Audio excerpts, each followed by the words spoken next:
Hi, my name's Moraene Roberts. I'm an activist with the organisation ATD Quart Monde in the UK, and thank you for inviting me to speak at this conference. It's very important to be able to say that poverty is an act of violence against the poor. But many people just don't accept that.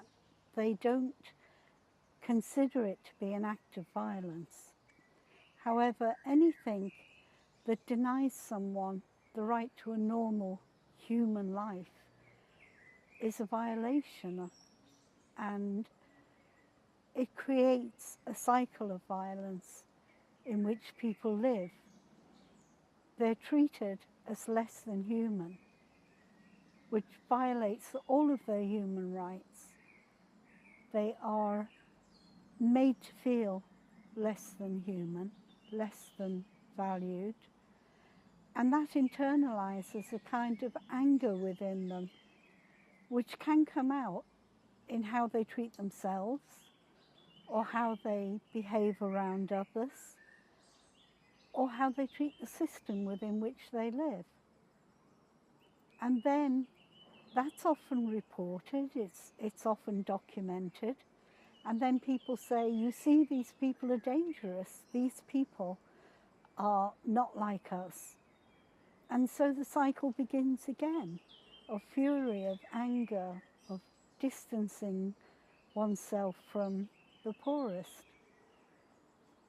And many of the myths around who are the poor people, what do they do, how do they live, comes because of that distance.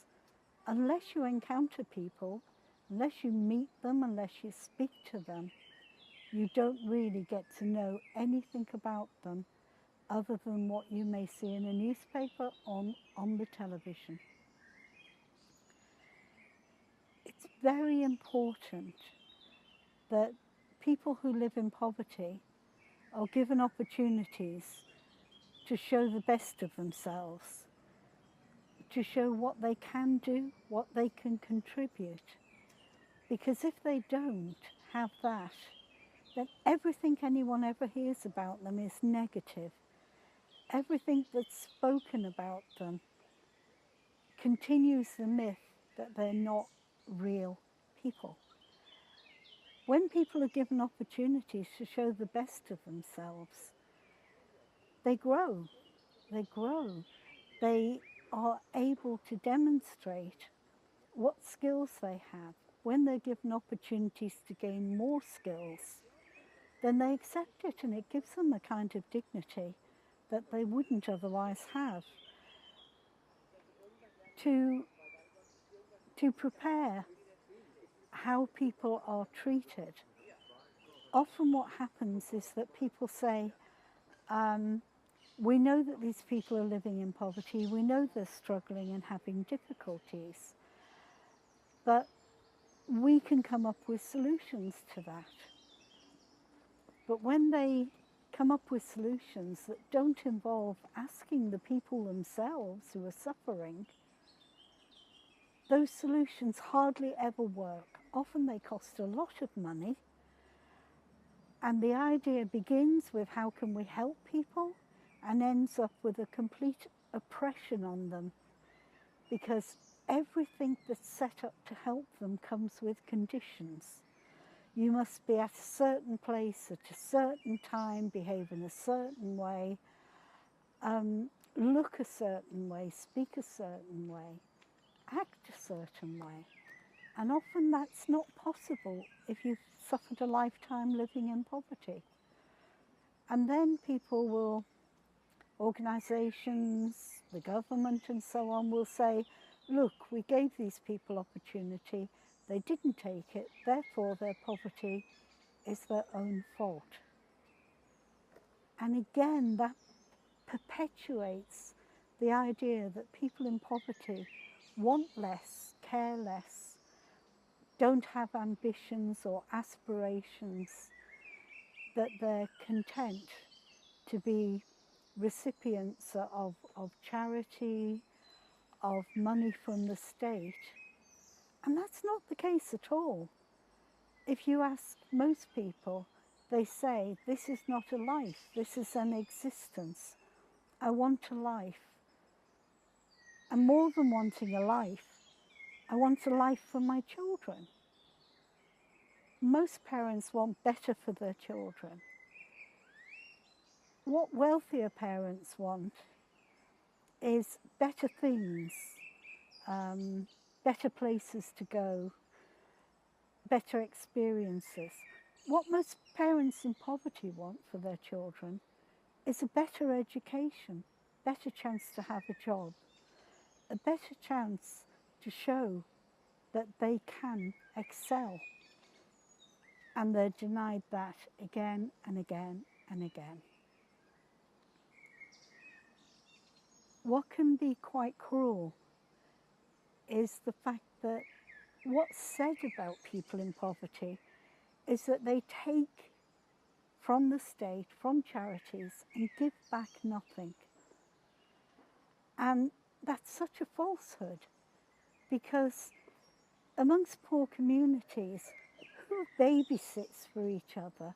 Who feeds people when they have no money or no food? Who looks after the poor, the sick, when the state can't or doesn't? It's normally other people in poverty who do that. My daughter has been my carer for 20 years. And people say to her, why don't you get a proper job, a full-time job? Because they think what she does for me has no value. But without it, I couldn't live independently.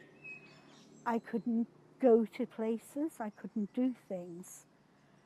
I would be dependent totally on the state. And then people would say, oh, she should look after her mother. So when you're in poverty, you can't win. No matter what you try to do, you can't win. An example I can give is when I was receiving a benefit, a non-work related benefit, I was told that if I continued to do voluntary work, I would receive a lower rate of benefit. If I gave up my voluntary work, I would receive £40 a week more. £40 a week is an enormous amount for someone who's living on existence money. But it meant giving up my freedom. It meant giving up my right to contribute. It meant giving up what gave me dignity and pride. It meant being imprisoned in my home, having more money, but having less life. And that's something that happens to lots of people in poverty. Even if they try to help someone else, if they're receiving a benefit and they say, my elderly neighbour needs some shelves fitted, or they need a babysitter, my neighbour needs a babysitter, so that they can go out of the house, or even a babysitter so that the poor exhausted mum can have a bath in peace. If someone reports that this person on benefits has done this, the assumption is they've been paid for it, and therefore they're defrauding the state. Immediately that's reported, their benefits are stopped, and they are left with nothing while it's investigated. However, when a big company defrauds society, when a political organisation defrauds society, there's very little repercussion to that. When a company decides to uproot from the UK and go to a country where they can better exploit people, pay them less, treat them badly, there is no comeback from that.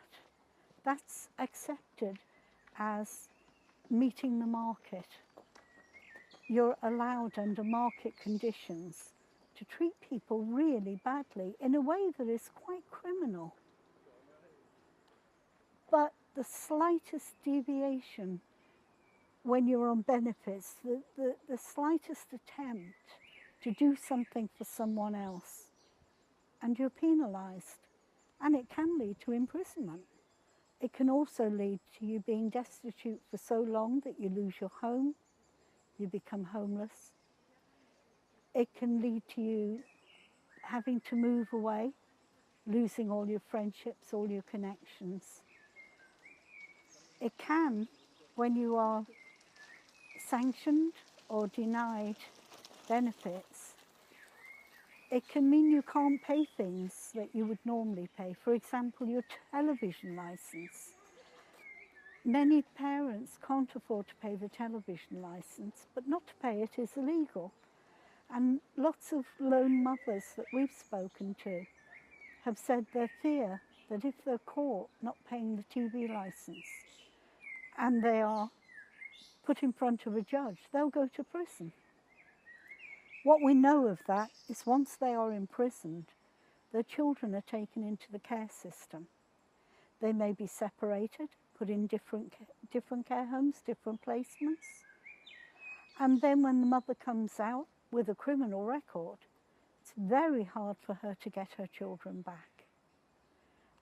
And there is so much documentation about the damage that the care system does to the children. Again, it's one of those things set up with good intentions that ends up destroying people's lives. And it's so hard to climb back from that. It's very difficult to imagine how terrible systems that are set up to help people can affect their lives. To be in receipt of benefits, you're condemned, you're discriminated against, you're looked down upon. And people don't realise that many of the people who are in receipt of state aid are working. Some of them working 2 jobs, 2 part-time jobs. Some of them working on something called a 0 hours contract. You can be asked to be in work for 2 hours, say to set up a cafe or prepare food, and then you're told you're not needed for a while, so you sit around unpaid, and then you come back when you're needed to serve food and clean up, and then you have to sit a while there's no customers, and come back when you're needed. But all of those spaces in between you're unpaid for. So people often have 2 jobs, or they're in receipt of a top-up benefit. But when people hear that you are getting benefits, they then consider you a lesser person. It's a horrific experience, I can promise you that. It's a horrible experience. And the feeling that nothing you do has any value, nothing you say has any value, because you're a lesser person and therefore not entitled to be listened to.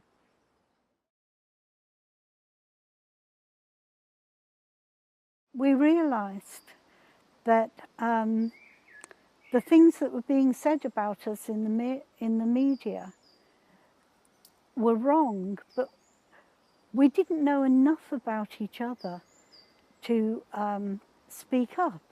We worked together as activists, as ATD Fourth World activists, but we didn't socialise or meet each other otherwise. And so ATD Fourth World set up a residential in the setting of the house in Surrey, which is called Frimhurst, for us to spend time talking to each other about our lives. And what we discovered is how much we actually contribute. Almost every headline we could counter with an example of what people do. We're not scroungers, we do contribute. We have different actions that we take within our community. One young man mentors younger boys in his rugby club. My daughter is a carer. Someone else was working in a charity shop. A couple were looking after an elderly lady whose services were no longer providing enough for her. And at the end of this, we had a list written up of what we do. And the young man who mentors in the rugby club said, it's all very well we know this, but other people don't know it. How do we tell them who and what we are? And that began a series of residentials for us to be able to have professional photographs taken, to write texts about what we do in our lives, what are the roles that we play in our family, in our community, and in political fields. What do we do?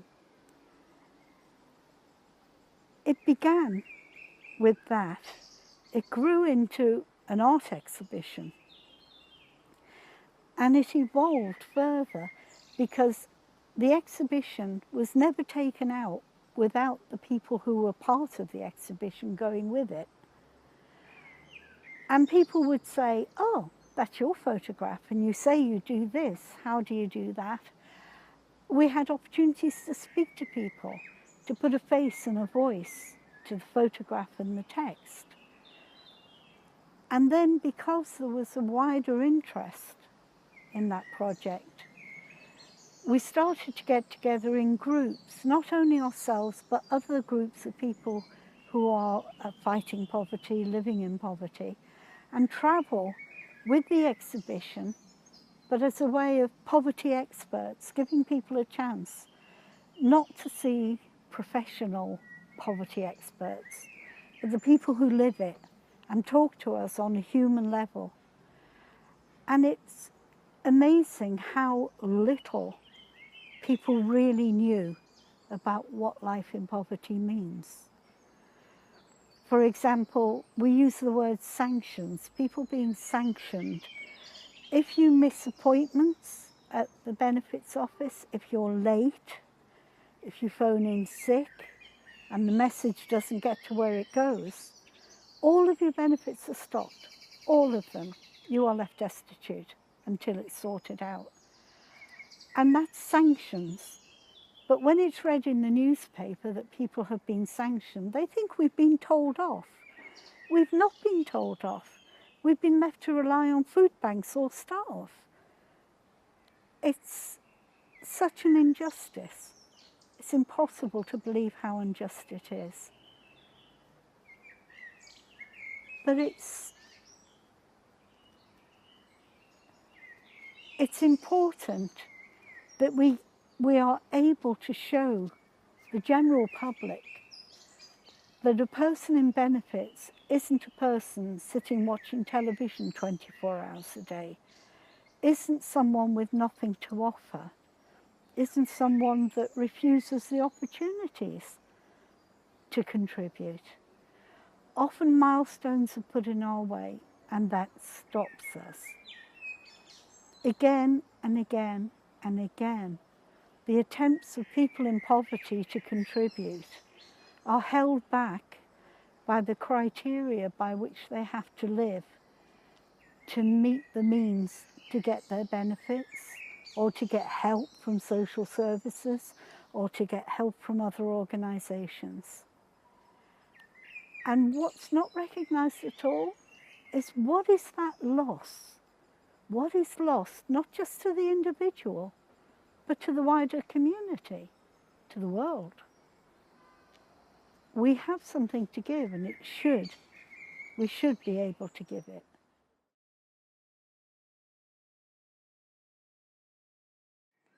One of the difficulties people in poverty have is not just having their voice heard, but their viewpoint and their opinions. And there's a lot of research on poverty, but often it's, we are researched, we are not part of the research. Often people are over-researched. They're researched on different angles of their life, different researched on housing, researched on health, but nobody is taking on board the baseline that what causes the need is poverty. And that to do research on poverty without the full participation of people in poverty means that it never really, really works. It never gets to the bottom of what's going on. It's only when researchers, organisations and people in poverty get together as equals, as equal contributors, that you can really begin to design something that looks at solutions to poverty. If you ask most families who live in poverty, most individuals, what do they need to have a better life, they will be able to tell you. But not only will they tell you what they need, they'll tell you how it needs to be delivered to them. Because you can give people opportunities in a way that completely disdains them, going back to the we know what you need and we'll provide it for you system. And that they'll say there's lots of research that says this is what you need. But that research hasn't come from us. It hasn't come from people in poverty working together with researchers. We don't want to be under the microscope of researchers. We want to be standing next to them, communicating with them, participating not just in giving examples, but in saying what kind of questions we'd like you to be working with. What are you going to do with the answers? How can we contribute to the analysis? How can we contribute to the final report? What can we do with it? It's very, very important that that aspect of people who live in poverty is not continuously ignored. We're not just here to give you a testimony of how awful life is. We know what's important, we know what needs to change, but we need the people who have priority to actually take that on board and validate what we know and what we can contribute. That would make a change in the world that hasn't existed so far.